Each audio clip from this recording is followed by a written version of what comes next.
All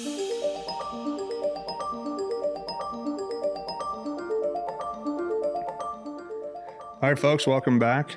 It is a pleasure, always a pleasure to have you guys here so cheers. Another moment with Mart. I am going to have not tea today. I'm going to have some espresso. I think it's called Breville. I hope I'm saying that right because I want to do it justice for the espresso machine that we just invested in, but I think it's called Breville. And I ran across this espresso machine working with a guy named Michael Schwartz, aka Schwartzy, which is an easy nickname to put together with a guy named last name is Schwartz. Schwartzy was and is a intelligent human being, but he loves his coffee. He's an enthusiast for it, and he dives into the wines. He's got a taste, both actual sensory taste for quality food and quality drinks, but he's got just a taste in terms of lavish. What am I thinking about? I think more of like his acquired taste. Not that it's on there with me. We'll just call it a fashion. He's got a fashionable taste for elegant dining experiences and coffee experiences. And so when you get to know this guy over time, you sort of follow his path because he's so reluctant in finding the highest quality food and waters and quality coffees and wines, like I said, so that he becomes this guy, this connoisseur that you sort of want to learn from. And the first time I had dinner with this guy, we went to a spot in New York, which I can't remember if he had brought us there or a guy named Brian Bannister, who I've had on the podcast, a show earlier. Banny might have taken us there too, but we had gone to, it was my first ever Michelin restaurant, and we went to one in New York, and it was just such a fun experience. And I know Schwartzy he's really gone to places all over the country, and I'm sure over the world, and fine dining and some of these experiences. But he had put me on to this Breville espresso machine when we were working together. And I really started to notice just the clean taste of an espresso over a drip or a regular pot of coffee or even bad quality beans. And I started diving into this world. I don't remember, maybe 2022 is when I started getting curious about good quality coffee. So much so that I went to Costa Rica in 2023, or no, January 2024. So about a year ago, I went to Costa Rica and I did a coffee bean tour up there in the mountains in Costa Rica and watched an actual coffee brewer kind of take us through how they pick the beans, how they find them, how they fine tune them, and how you just have the most quality coffee, and how you grow coffee beans, and how you create the taste for them, whether it's light, medium, or dark, how much caffeine is in either of them, how to put certain chocolates with it. We did all sort of traditional ancient styles of brewing coffee to the modern brewing coffee. And so enough was enough. And after this past year of working with Schwartzy and then spending that experience in Costa Rica, I had to go. I'm going to even just taste it now. I had to sort of get myself into my own espresso game and just brew quality coffees at the house. It's been a game changer for me. And I think that leads me into quality over quantity. And what is the difference between those two? And what are we aiming for with quality? Is it versus quantity? Or is it verse or? Is it quality or quantity? Is it quality and quantity? Is it quality versus quantity? It's interesting to think about that, right? And I think when I think of my own path, and something that I've told a lot of young coaches and a lot of young teachers is the power of repetition. And I learned this as a player as well, and I watch this in current players now, and just seeing how valuable it is to get reps. You need to get reps and reps and reps and reps. And so in that vein, I would consider quantity to be the master of it, and that we should be going after quantity. If you're going to make content, I've always believed that you should just make content and worry about the quality later.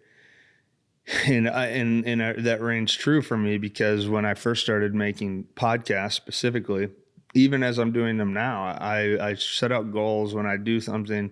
When I'm doing something, I like to do it full tilt. I want to go fully in, and that way I can learn. As I talked about this on the last show as well, with one of those questions from Brian, is that basically you are climbing the same mountain your whole lifetime, but on the path to that same mountain, you climb all these miniature mountains. And I think that those miniature mountains are achievable through setting goals and having timelines and trying to create certain outcomes towards them. But I think the point of the small mountains is to figure out what you like and what you don't like, what you desire and what you don't want to desire. And we, I think that as we do that, even as I'm saying this, it's coming to me. I think that's how we find quality. And so when I first started doing podcasts, to be able to sit in front of a microphone was really intimidating to me, and being able to talk was really intimidating to me. And if I would have sat around waiting for perfection, sat around waiting for mastery or quality podcast or quality shows, would I have done them? This is speaking to me specifically. I think the answer to that is no.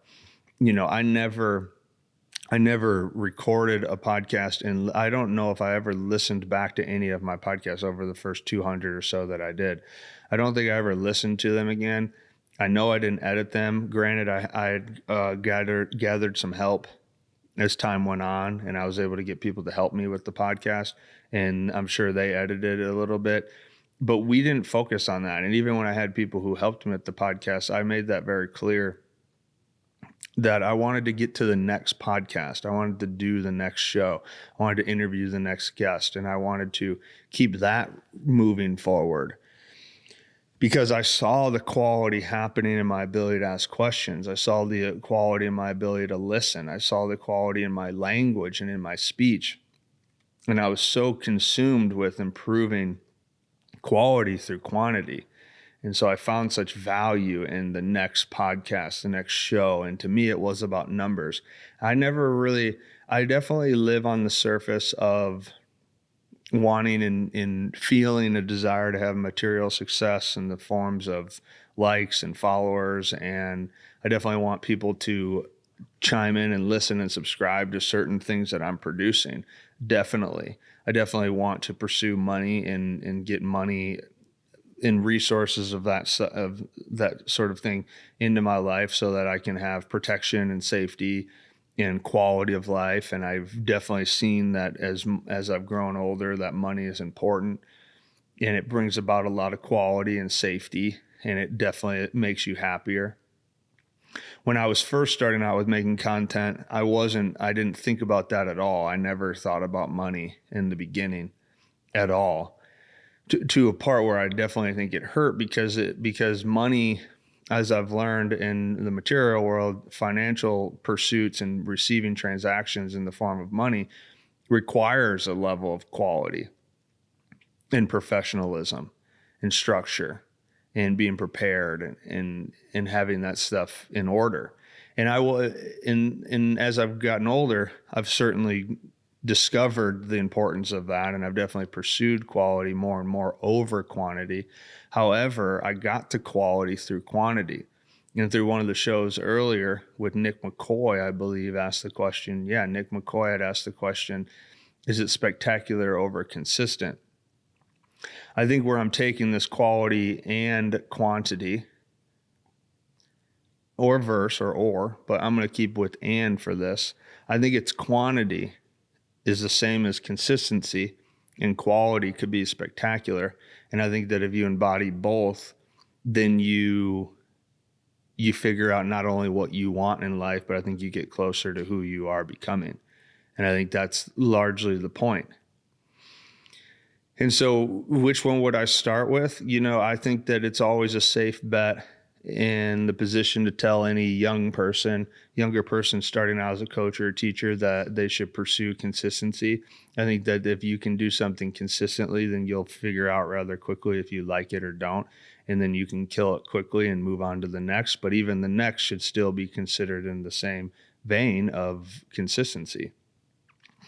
Now, I think consistency can be transferred out with the word quantity in this topic of conversation, because if you don't get reps, if you don't produce quantity, if you don't get experiences over and over and over and over again, I don't think you find the spectacular. From the question from Nick, but I don't, in this situation, we're transferring spectacular to quality. I don't think you find the quality. And I don't think you find in podcasting, I would just call it your voice, but I think your voice is the authentic self. And I think that you find your authentic self when you start reaching quality. But I would not waste time spending time, a significant amount of time trying to be or have quality from the beginning. I would go after consistent quantity, and I would get reps and reps and reps and reps. And that is a lot to do with what I think professionally. I think that I found a lot of success in that mindset. Because for me, if you know anything about me, I don't necessarily come from a educational background in a lot of my practices. Obviously, I use a lot of holistic things in training and systems that I believe in. I just came back formally this morning. I was with a client, and we were doing breath work and sound bowls and using tuning forks and chimes, and we were creating a somewhat of a trance type state, and we were putting the body into a parasympathetic through the frequencies and the vibrations of the bowls, while pairing that with different breathing techniques, whether we start and finish with some sort of coherent breathing to kind of get the nervous system into a neutral state. Will always, typically any session that I do is always some sort of hyperventilative state. So we create this fast, hyperventilative, stressful, sympathetic tone activity, if you will, style of breathing. And we take that breathing and we incorporate that with holds, which Wim Hof coined that as a very particular and well-known breathing practice now for all of us. But it's very ancient. It's considered Tumo breathing. It's in that lane of breath practices, which has been around for a long time. I think it's become really popular for the modern era because we are, I don't want to say out of tune, which I use tuning forks to tune back in, but we're not as in touch with nature anymore. And I don't think that that's arguable. I think that that's just we are the byproduct of an environment that was built for us, which is from industrialization, largely in the most recent couple hundred years. And so since we're so stimulated, we've lost certain parts of our ability to just be in reality with an inner wisdom of understanding how we exist in the natural world. You know, if you dive into the history of Native Americans, indigenous tribes, and a lot of these things that came before us, they were so well connected with the natural world. They understood how to do things and how to move about living for health and survival and sustainability. And that's a beautiful thing. I think there's some people, I've met a few people who would consider themselves tapped in. I would never know, because as you know, a lot of my perspective around interpretation is we can't interpret things similarly. So, you know, a lot of times you have to take somebody who calls himself tapped in. You have to either consider that they're telling the truth or they're exact opposite of that, right? But I have met some people who do see things differently and uniquely, and you feel a sense of calm around them and an understanding for the natural world and how to use that into our own bodies and our minds and our soul and sort of live this healthy inner wisdom, soulful guidance sort of way. And how do we do that? Well, I think you would have to originally, as a modern human, you have to decide what game you want to play in. Because if you're going to play in the modern game of where we're at currently, and you're going to live in cities and you're going to network and you're going to work in corporate situations, or even be an entrepreneur and run alongside these corporate situations and have clients and sort of play in the social media game, which I consider so much to be another dimension, just a digital dimension. I think it's very similar to the physical dimension. It's just another one that we play in now. And I think if you're going to exist in those worlds and play the game financially and gather resources materially, well, then you are certainly going to have to play by the rules that are set forth through society. And I think that makes it really hard because most of those rules are not they're not coexisting with nature. Now, they're, like I said, I know some people who they live in alignment with nature, and they live on the land, and they live off of socials, and they live they're really off the grid, if you will. But that's choosing to not play in the game. I think I don't think either one's right or wrong. I just think that there's a fascinating pursuit to sort of live in both and play in both and try to understand both. And can I understand more of me, or gather a wisdom of myself and know who I am and be in tune with my senses and understand my physiology, my movement patterns, my anatomy, have an awareness to my awareness being my psychology, be able to observe my thoughts and understand my behaviors and my emotions and gather myself through patterns that I've maybe carved out through my past. Am I able to do that while also playing in modern society and being a part of the larger scale community that we now are, right? We're no longer 150 person tribes. We're 150 million person tribes, and we're spread out like that around the globe. And then you have socially, which is where I consider that fourth dimension. You have a digital world, which is sort of interconnected the potential 8 billion people around the world, and we have access to be with each other digitally. And that makes it really interesting. And it brings it all the way back to kind of my last point before I get into the questions of the day. But if I tie a bow on that quantity versus quality, I think the access point is to seek quantity, seek consistency, and seek where you are climbing your mountains of what you're curious towards. And I think ultimately what you're curious towards leads you back home to yourself. And I think that's when it starts to transfer over to situations of spectacularness, and you start to acquire quality and mastery of your crafts. And I think as that happens and you have the ability to keep moving forward, not stopping on what I talked about in the last show, the hedonic treadmill, not stopping necessarily in baselining out or bottoming out, not essentially continue to play the game of understanding, the game of discovery. I think that you get the potential to embody both. You get to have quantity and consistency forever, while also reaching higher levels of quality and having more experiences with spectacularness. And that becomes an optimal expression. When I think about the inner wisdom, and when I think about what we are as people in society now, how do we navigate the modern world with an understanding of the natural world? Do we have that in us that Native Americans had and indigenous tribes had, that inner wisdom, that understanding of what spirit guides were, how to eat from certain plants, what plants were poisonous, what animals were poisonous, what animals were prey and predator, where we were in the food chain, how to build shelter? You know, if you think about how consciousness developed, how did consciousness decide what plant was edible and what was not edible? If you dive through a lot of historical books and readings and literature on that, it's been through our senses. Our senses were able to pick up rotten food versus edible food through the senses of our tongue, and we were able to predict if this is edible or not. And that's kind of how we evolved, and we've learned how to grow.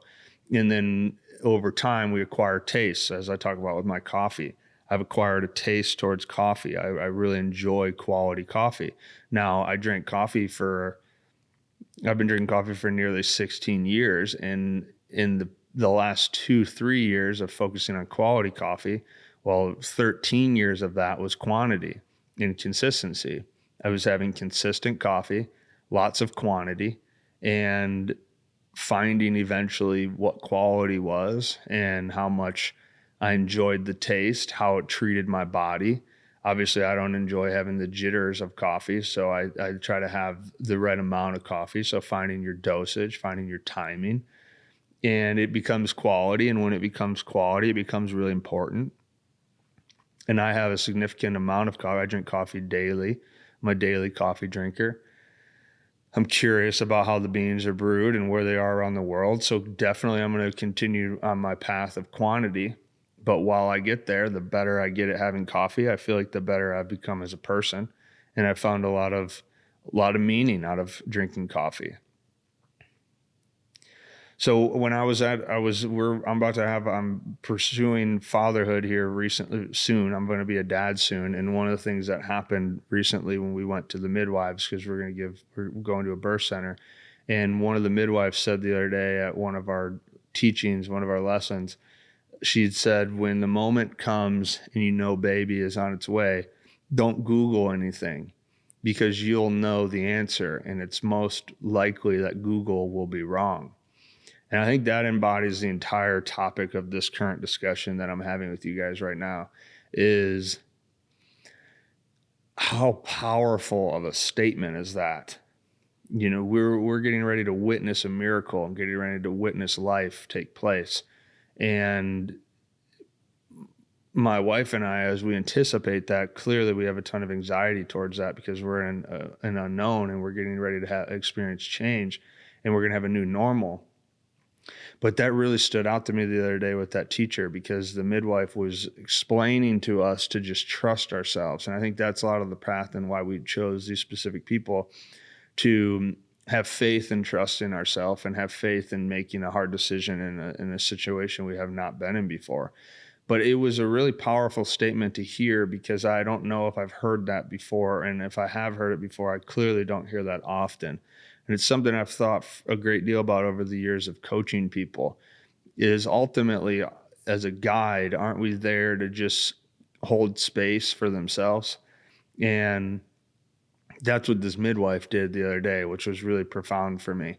She just kind of said it pretty point blank. And I felt like that gave me confidence to know what I'm going to need to do in a moment that I've never been in before.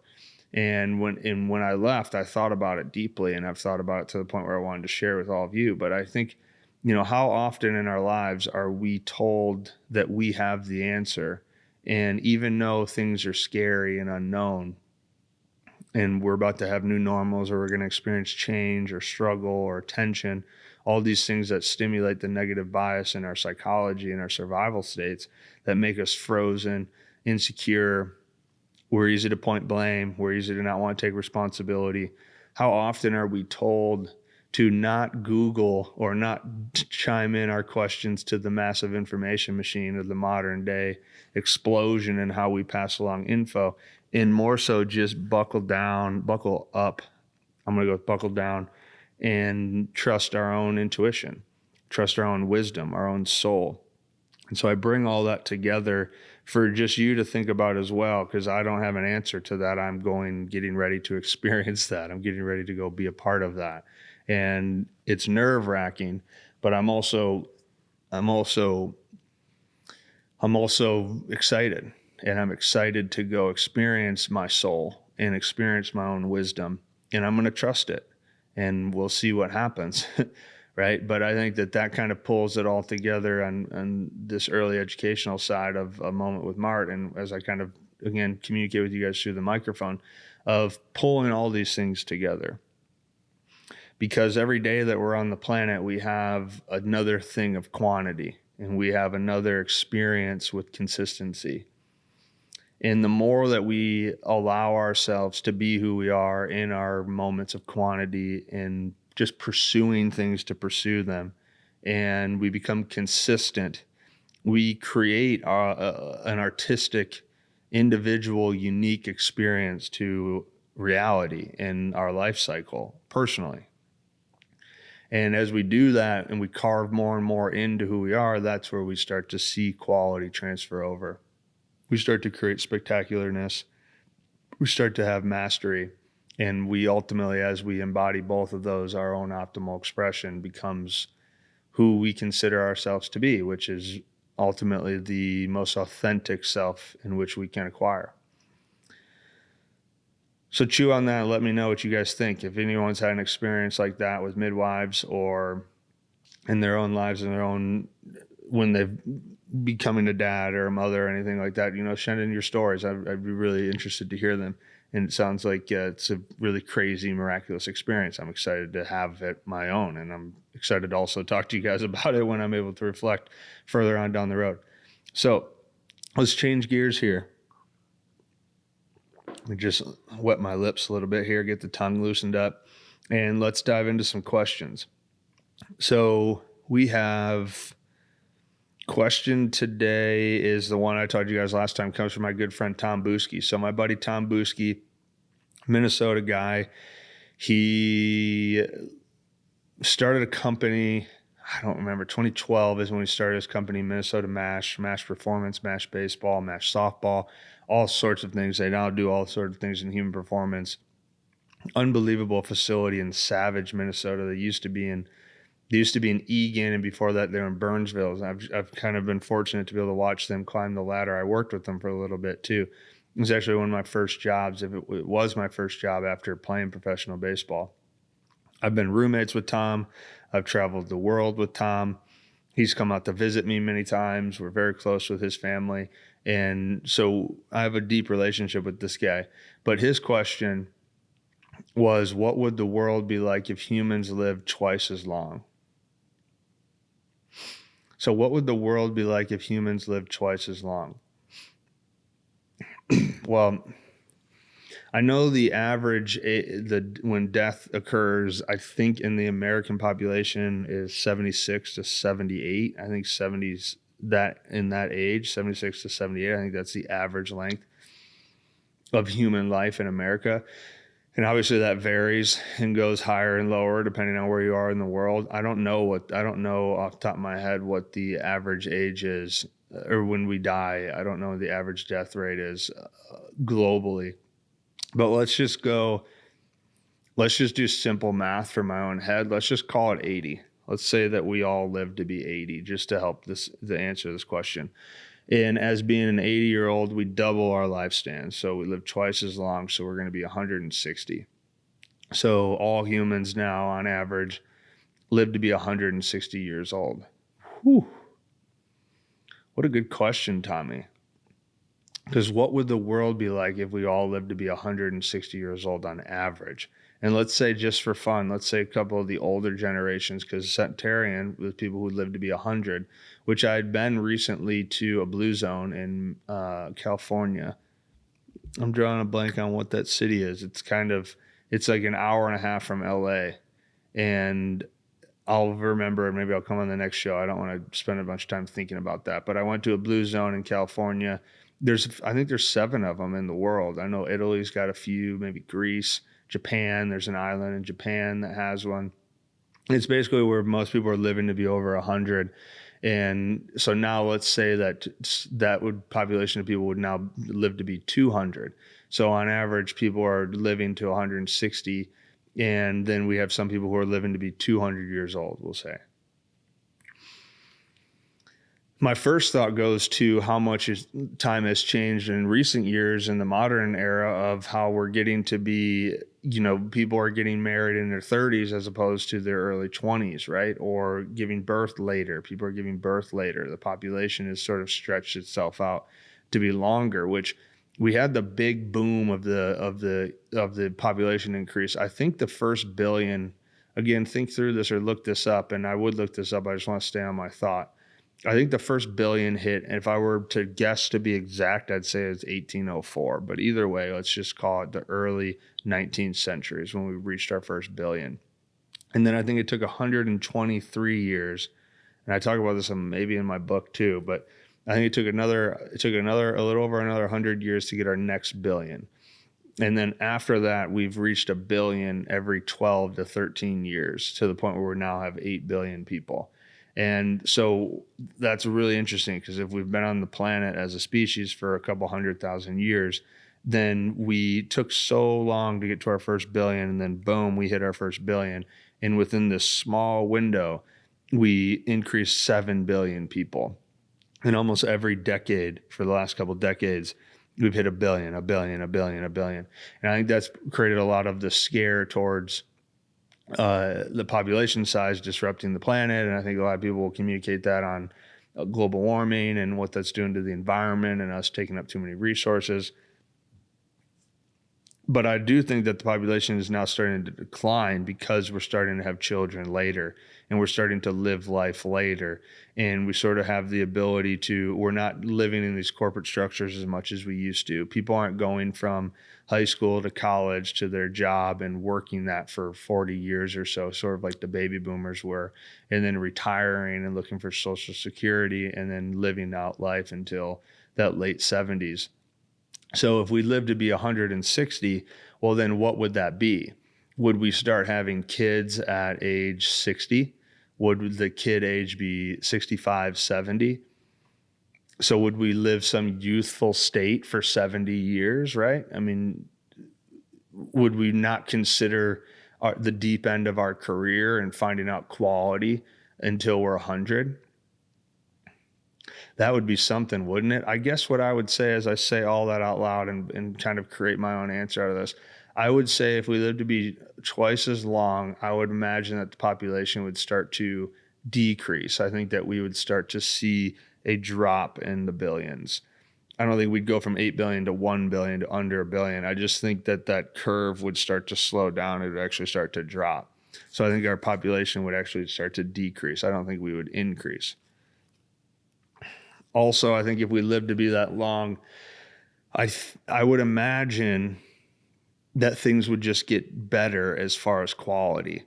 I think that we would get better at art, and I think that we would get better at knowing.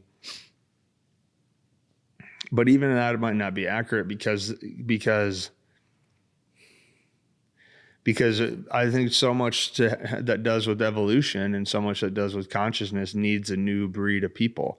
And so, the problems that we solve today were eventually the answers that the people ahead of us solved before. And it's just a revolving door of problem solving from the generation above you, right? So it's like right now, our generation and this millennial, we're sort of the bridge of this old traditional way of living and then this new modern way of living that grew up in social media era. And you kind of have this pocket of millennials who have experienced life without social media and the big boom of information. Even though we were heavily in an information era, now it just seems like it's way faster. But we also did grow up in the era of social media as well. I mean, I started experiencing social media when I was 18, when I went to college, and I've been in it for clearly half my life. But before half my life, I didn't have access to that. I was raised under traditional rules and values, and we all went and did the school system, and we did the pass and the pursuits. And all of our parents were that, right? And their parents came from the world wars. And so, yeah, I think that I think that it'd be interesting to see. I think that would just stretch out the problem solving eras. Right. So maybe we wouldn't see such drastic changes in small windows. Maybe you would see it'd be stretched out. Maybe you would see the problems that generations walk into would be a longer problem, or maybe we solve them and then create our own problem again to pass down. I don't know. I don't know what would happen. I do think the population would decrease because I think that we would just space out more time in which we have children and reproduce. And I think that would decrease the population. I wonder what that would do to our minds, right? Because so much of current movement and current action in the moment is based off of the fact that for me, it's so based off the fact that you're going to die, and there's a window until you die. So if you give yourself, let's say you live to be 90, I like that number. So you go a little bit over average and you have 90 years. Well, a third of my existence would already be done. So I'd be in the middle era right now, and I'd be kind of getting close to my last third of my life. And it happens so quickly, right? Especially as we get older, time tends to speed up. And so I wonder how that would look. And I wonder how our puberty and how our hormones would evolve. Would we still go through the puberty stages and still have everything happen by the time we're 25, 26? And then we go out and we live in the world for just double the length? I don't know. I think my only answer that I would predict that would happen is that the population would decrease. I would hope that the quality of our products would improve because we'd have more time. I would think that we would solve our problems not quicker, but a little bit more smoother because we know we have more time. We'd probably not feel as in much of a rush as we feel in. But then I think that ultimately with the population decreasing, I think it would just turn into anything else. I think it would just become its own norm, and society would adjust to longer ages. And pessimistically, I think we would just find ways to make that more conducive to both extremes of humanity. I think that we'd find ways to still be rich and own structures and commerce. And I think that we'd still find ways to be poor and be on the back end of that. Because I think life needs so much of life is that paradox and trying to balance out how do we play together. So I don't know. That would be my pessimistic answer, that things could maybe just get worse. But I don't know. Let me know what you guys think. I guess my final answer to that is population would decrease. That would be my answer. So as I'll kind of wrap that up. That's a good one. It's a hard one for me to think. Those ones are that's a difficult one for me. I'm curious to see what you guys think of it. But when I think of coming up next, so Chad Noctegal is a guy who asked this question. He's been asking me a lot of questions, and he's a guy I haven't seen him in a while. His boy Zeke. I used to coach his kid many years ago. Great family, beautiful people, amazing souls, kind hearts, just a lot of fun. And Chad and I used to have tons of conversations back in the day, and I'm happy that he sends in questions and kind of keeps us connected to this day. But his question from Chad is, what are ways to transfer from one mindset to another? So what are ways to transfer from one mindset to another? I will dive into that question on the next show and think deeper about that. And I think that's a great question. I think my first thought to that, and I'll talk about it later, but I think my first thought to changing mindset to another is the power in being able to shift perspective is a skill. It's a practicable skill. It's something that I've found to be tangible. And I think a lot of it has to come from the transfer of energy.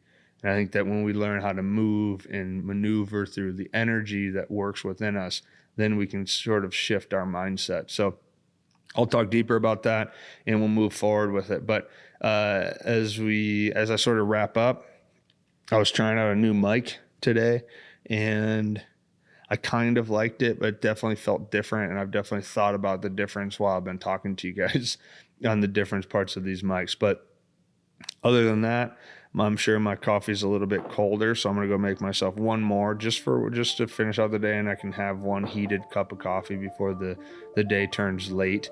And other than that, I hope you guys enjoyed the show, and I look forward to talking to you again. Cheers.